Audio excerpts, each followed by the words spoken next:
Champions ট্রফির এবারের আসরে আজ স্বাগতিক ইংল্যান্ডের মোকাবেলা করবে মাশরাফি মর্তজার দল।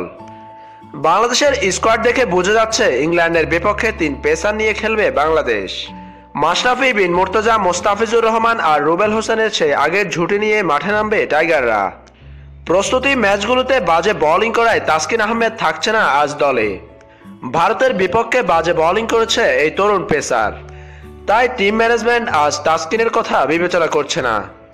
শানজামুল ইসলাম আর মেহেদী হাসান মিরাজের মধ্যে মিরাজকেই এগিয়ে রেখেছে টিম ম্যানেজমেন্ট, তাই আজ শানজামুল ইসলামকে দলে নাও দেখা যেতে পারে। ওই জায়গায় খেলবেন বাংলাদেশের তরুণ অলরাউন্ডার মেহেদী হাসান মিরাজ। 3 নম্বরে বরাবরের মতো সাব্বির রহমানের কথা মাথায় রেখেছে টিম ম্যানেজমেন্ট। তবে ইমরুল কায়েস 3 নম্বরে খেলবেন বলে দলের ভিতরে একটা গুঞ্জন উঠেছে। শেষ মুহূর্তে দলের স্কোয়াডে কোনো পরিবর্তন না হলে 3 নম্বরে আগের মতো দেখা যাবে সাব্বির রহমানকে। অনেকদিন ধরে বাংলাদেশ জাতীয় দলে 3 নম্বরে দুর্দান্ত ব্যাটিং করে আসছে সাব্বির রহমান, তাই 3 নম্বর পজিশনটা সাব্বির রহমানের জন্য খুবই পরিচিত।